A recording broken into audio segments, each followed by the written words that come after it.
Olá, estamos aqui em mais um episódio do nosso estudo do livro Gênesis.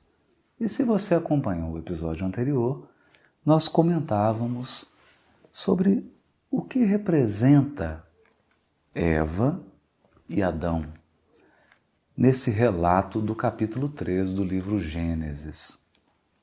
E no episódio anterior, nós pedimos ajuda à chave capaz de abrir não só o Evangelho, mas os autores sacros, os livros da Bíblia em geral, porque é a chave que torna possível o entendimento de muitas coisas que permanecem ocultas. Essas são frases de Kardec na introdução do Evangelho segundo o Espiritismo.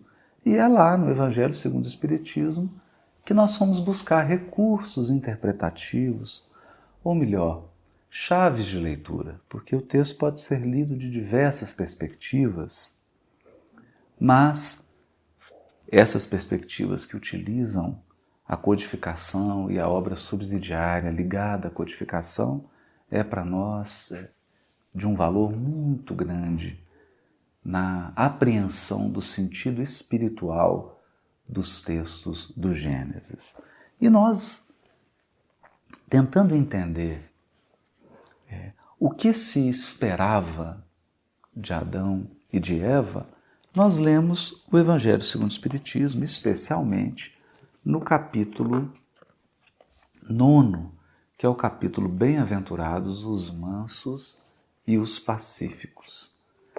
É importante dizer que essa bem-aventurança de Jesus tem uma profunda conexão com os textos do profeta Isaías. E é tão incrível isso que um estudioso judeu que tinha uma admiração profunda pelo Sermão do Monte e pela figura de Jesus, Davi Flusser, foi professor da Universidade Hebraica e escreveu para mim um dos mais belos comentários sobre o Sermão do Monte, percebeu essa conexão entre essa bem-aventurança e as profecias de Isaías e foi buscar nos manuscritos de Qumran, os manuscritos da seita dos essênios, e lá também percebeu vestígios dessa tradição profética que veio de Isaías. O que Davi Flusser vai nos dizer? Que o bem-aventurados os mansos e os pacíficos, ou bem-aventurados os mansos e os pobres de espírito, porque há uma relação entre essas duas bem-aventuranças, representam um alicerce do ensino profético de Isaías. E, por consequência, um alicerce da Boa Nova, um alicerce do Evangelho. E aqui nós vamos entender por quê. O Evangelho, de modo geral, vem trazer uma nova abordagem da relação da criatura com o Criador. O Evangelho vem nos colocar num novo patamar de relação com Deus. Nessa relação com Deus, algumas características, algumas virtudes, ou se preferirem, alguns posicionamentos psíquicos são necessários para que a gente consiga aprimorar nossa relação com Deus. Por isso, Kardec foi de uma felicidade extrema, orientado pelos espíritos superiores e orientado mesmo pelo Espírito de Verdade, que é nosso mestre. No capítulo 9, item 8, ele deu a esse título do item 8 o nome de obediência e resignação. Nós começamos a ler o início desse item e fizemos uma comparação. Obediência diz respeito à razão, porque aqui o texto vai dizer, a obediência é o consentimento da razão. É quando a razão, a inteligência, a nossa bagagem de cognição consente, aceita, acata, não por imposição ou por violência, acata pela lógica, pelo bom senso, pelo natural da consequência, pela clareza dos fatos e da experiência. Esse consentimento da inteligência, da razão, nos leva a uma postura, primeiro, interior, porque todas essas posturas aqui, elas são antes interiores. E só depois que elas se expressam em atitudes, palavras, ações, comportamentos. Mas elas se forjam, se moldam na intimidade. A postura então gerada pelo consentimento da razão é uma postura de obediência. Por que obediência? Porque a inteligência do espírito entende a sabedoria dos planos da divindade.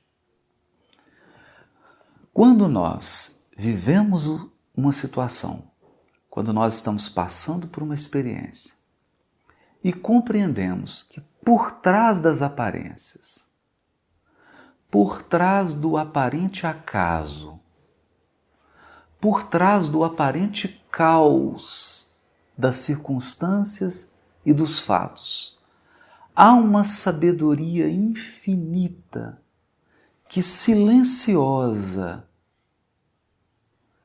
e sutilmente entrelaça as circunstâncias, articula pessoas para um propósito definido. Quando nós percebemos essa condução oculta, isso desperta em nós a admiração pela sabedoria e pela inteligência suprema do universo e, portanto, nos leva ao processo da obediência. E o que é a razão? Ela está simbolizada em Adão. Adão é aquela parcela da nossa psique que pensa, que examina, que discerne, que exerce o discernimento, que exerce o bom senso, que seleciona, que compara, que aprofunda. Aliás, é o conselho que o Espírito de Verdade dá a Kardec. Ele diz assim: neste mundo, somente se obtém a verdade a um preço. É preciso examinar, selecionar e aprofundar. É um roteiro que o Espírito de Verdade dá a Kardec. Por que isso, gente? Porque muitas pessoas aceitam certas notícias, aceitam certos raciocínios, aceitam frases que aparentemente são bonitas, são de autoajuda, aceitam sem examinar, sem exame. E o que é o exame? O exame é a análise, é a inteligência, é você ver a lógica por trás e também o sentimento que está por trás, as intenções que estão por trás, as consequências daquele raciocínio. Isso é examinar. Nós não podemos acatar simplesmente porque a pessoa que nos disse é uma pessoa que a gente gosta.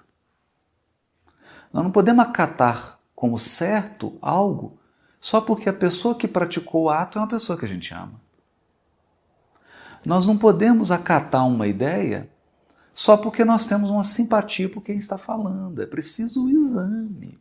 E a falha de Adão, no capítulo 3 de Gênesis, é porque ele acatou a proposta da sua mulher sem examinar.